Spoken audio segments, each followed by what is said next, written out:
O yan, no, tok tok tok tok. 275. So ano na tayo, no, mag-yeyero na. Ay sa gitna tayo mag-umpisa kasi 4 agwa ito, yung kukunin natin yung pinaka-sentro para wala tayong masayang na yero. Hanapin mo yung 110.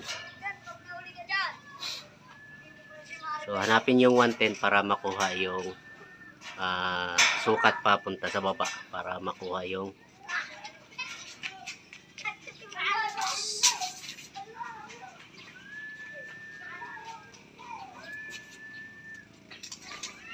dito kailangan nasa gitna nitong ng hip thrust. Yung 110 mo dapat hanapin mo yung 110 nasa gitna ng hip thrust.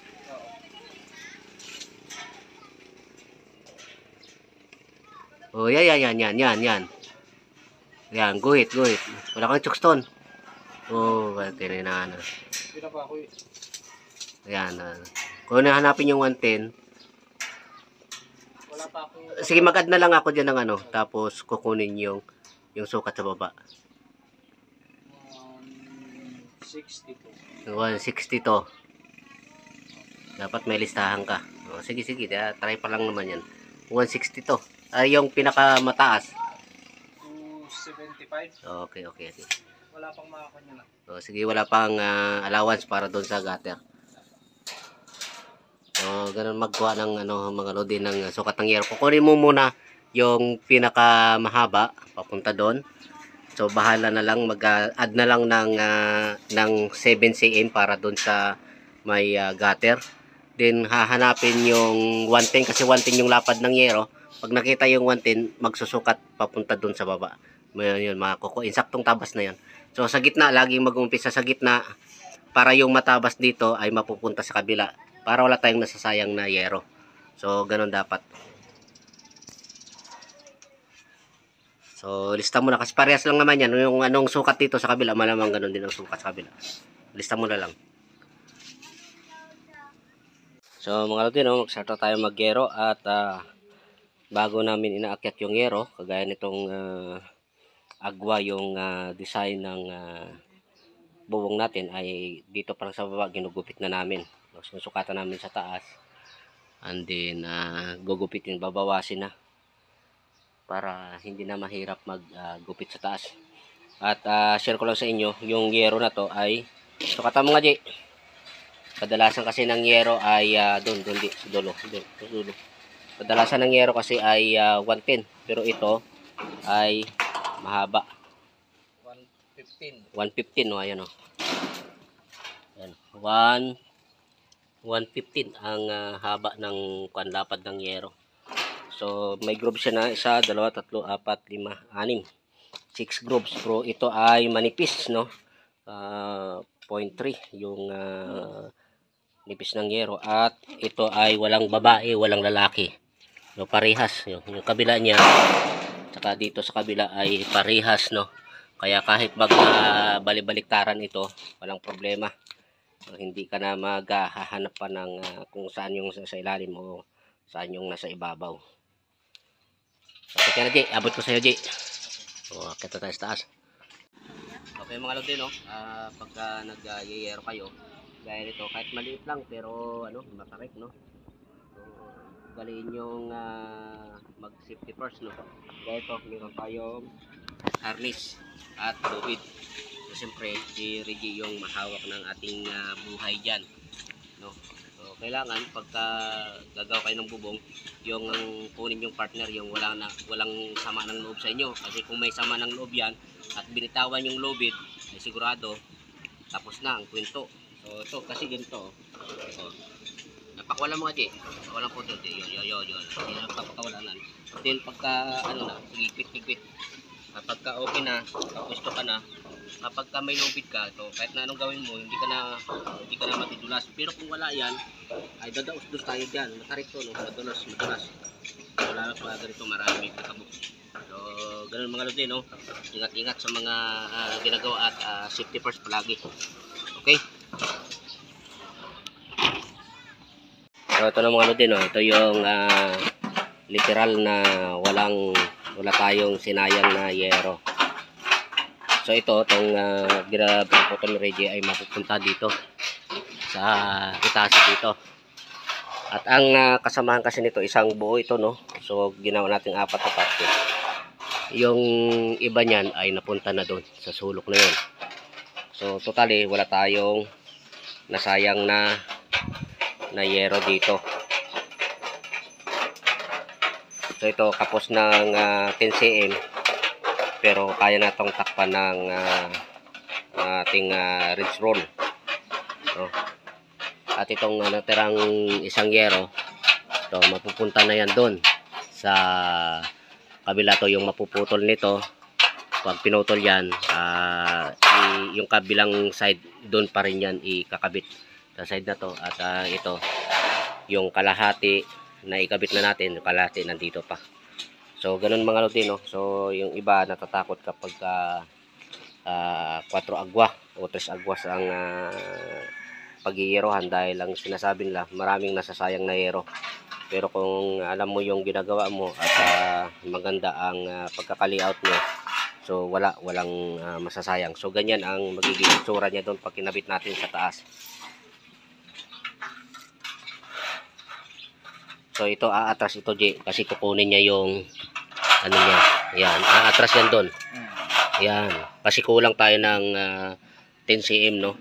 Aatras yan para makuha natin yung susunod na yero. So ito, ganito kalaki, kaya natakpan ng ridge cap yan, no? Pangit lang sa tingnan sa baba, pero kaysa naman bibili pa tayo ng kapirasong yero. So okay na yan. At pag kinasimahan yan, hindi na yan makikita din. So akit na. So dito yan ilalagay sa part na to. Yan, kasi may mga guhit na tayo doon para sa susunod na yero. Yun ang sinasabi ko, na wala tayong sinasayang na yero.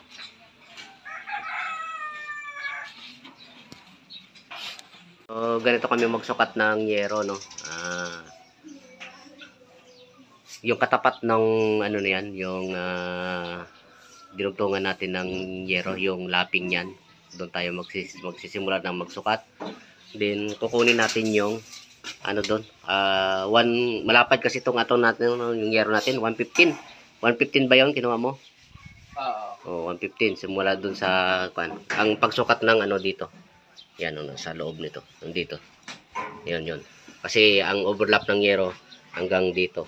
So yero natin ay 115, so simula doon sa kanto na doon ay nagsukat sa Reggie ng 115. Yan, ano. Tapos yung katapat naman ng laping natin dito, ayan, doon naman siya magsusukat. So ilan yan? 75 plus 7, 182. So yun. Tapos yung dugtungan doon, laping natin doon, kukunin niya rin yung sukat. At yun na, makukuha na. Puputulin natin sa baba yan bago iakyat. So kung titingnan nyo dito, yung yero natin sa gitna tayo nagsimula. Ayan, papunta doon. Dito, papunta dito.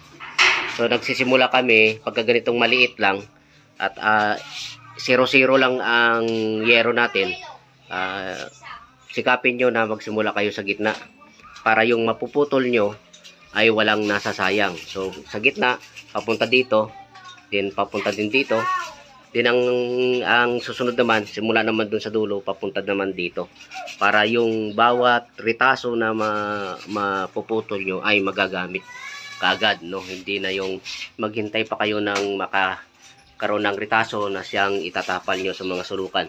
So kami, hindi na, dire-diretso na yan para wala na kaming binabalikan. Kasi alam naman natin na yung gawa natin ay eskwalado, no? Perfectly square. Kaya hindi na tayo mag-alala na may masasayang tayo na yero. So ganun mga lodi, no? Ito yung halimbawa ng pag-yero na ginagamitan ng maliit na kunting mathematics, no? So ito, nandito pa rin yung mga pinakita natin na computation sa inyo kung paano natin kinumpyot at binuo itong process. Maliit lang naman ito, pero kahit malaki, ganun pa rin naman ang sistema namin. Okay, no? Puputol na si Reggie ng yero. So, ganito mga lodi yung pagtabas natin ng yero. At kagandahan lang dito ng yero ay magkabilaan. No? Kahit magkabali-baliktad, parehas lang ang itsura niya. So, sukatin mo nga dyan yung cut. Papakita natin ulit sa kanila. So, yung mahaba natin ay 182. Sige, 182. Then, itong kabila, pag pinutol kasi natin pag ganyan, no, paslanting. Then, ang susunod naman na, ano niyan, pag ganyan. Ang susunod na tatapat dito sa mahaba ay itong mahaba din. So, ilan yan? 185. No, kasi, ang putol naman nito ay papunta na roon. So, yung mahaba niya ay hanggang dito. So, ito naman yung side na to, yung magiging mahaba. O, kaya na sinasabi ko sa inyo na walang nasasayang na yero. O, di ba? O kung tama yung paglagay nyo ng framing ng trusses nyo, walang nasasayang na yero diyan. At kung tama yung pagbili nyo ng sukat ng yero. So, ayan, guguhitan na ngayon ni Reggie. So, walang nasasayang yan kasi ito, yung nandoon yung mahaba, ang katapat niya na itatapan natin doon, yun naman yung kaputol niya. Ito yun ang lalabas na maiksi. Ito naman yung mahaba. Iikot lang. Oh, iikot lang. Oh, ganun lang ka basic, simpleng-simple. Para hindi na tayo magkaroon pa ng problema sa kakulangan ng yero. So napapansin nyo, wala kaming ritasong yero diyan, oh. So wala, 'di ba? 0-0 ho. So ito totong ritaso na to ay sa kanto, no? Sa gutter to. Yung pinag-anuhan namin ng kwan. Ito lang pala ito. Ito lang ritaso na yero, oh. Yung pinagputulan natin kanina. Tsaka yan sa gutter yan. Ginamit namin pang brace. So ganun ka simple yung ano natin ng yero. So dapat walang nasasayang kasi mahal ang yero. Then kung marami kayong masasayang ay baka ma-question kayo ng may-ari. Wala, abutin pa ng 10 buwan yan. Mamaya lang tapos yan. May na yung... So mga lodi, no, naputol na natin yan. So kunin mo nga yan, Jay. Ilipat mo dito para yung kasunod niyan. So naputol na yon. So ganito yon para walang nasasayang. Yan, yung kaputol niyan ay dito na yan. Dito na yan mapupunta. Sikip eh. Sige. Oh, yan. Di ba? So ganyan yan. Kaya wala tayong nasasayang na yero. No, 0-0 ho. So yan ma-adjust to kasi ito yung kailangan natin. Ito yung susunod na kakabit natin. Magkakaroon tayo ng adjustment. Pero pwede naman na kahit hindi na natin ito putulin, iano na lang natin to sa gutter. May gutter naman. So ganyan ang ibig kong sabihin na dapat walang nasasayang na yero. Tingnan nyo yung gupit. No? Diretso. No? Ganyan pagka eskwalado yung trabaho natin. Kasi wala tayong nasasayang na yero. Meron pala di. Ayan o. Meron din pala. Oh. Wala, lugi yung nag-i-scrap. No? Lugi ang nag-i-scrap. Oh, walang scrap, no. Dapat lang kasi mahal ang yero eh. Ngayon kung trabahuin natin ng ng balasubas ay sa sunod na patrabaho yung may-ari, hindi na tayo kukunin. So, yun ang ingatan nyo. So, kailangan maayos. O, yan. Yan ang iakyat natin, Jay. Iakyat mo na yan. Then, ito yung next na iakyat natin. Okay? So, paalala mga lodi, no? Pagka nagkakabit na tayo ng yero, matapos yung labasin, itong dulo, yan, may matulis yan dito, no? Putulin nyo. At yan napakadelikado para kayong tinusok ng tari niyan. Sobrang talim yan. Manipis lang yung yero. Kaya mahalaga niya, putulin nyo yan, dulo, para iwas na rin disgrasya. So mga lodi, no, tapos na natin to bubungan. So yan. So far so good, no. So bali 4 na araw pala namin to ginawa ni Reggie. So tingnan nyo yung yero namin, no. magkakatugma yung bawat dinugtungan, no? Pero magkakatugma. So lahat. So, ibig sabihin na eskwalado itong ginawa nating framing ng ating bubong. So ganun dapat, no? Pagka nagawa ng nagbububong, nagagawa ng trusses, dapat siguraduhin nyo na eskwalado para walang nasasayang na yero. So dito wala tayong naging ritasong yero. Meron man kunting-kunti, no?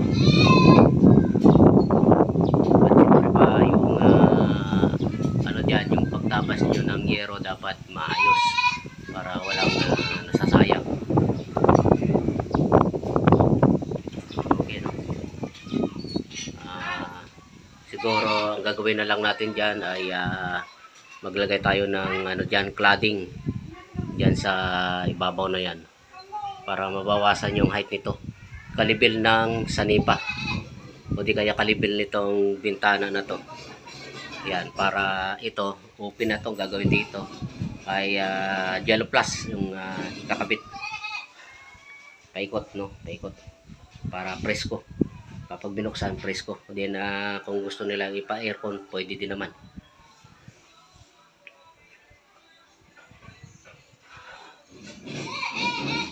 So itong yero na to na natira ay dito ilalagay yan. So bukas yung area na to sa may labahan, yan, lalagyan natin ng yero yan para safety na, no? Hindi na napabasa. Okay, wala din, no? Sana, no, subscribe naman sa YouTube channel namin at paki-like and share kung nagustuhan nyo yung mga video namin na ina-upload. Okay? Maraming salamat at ito, ibababa na itong mga hagdanan na ginamit natin.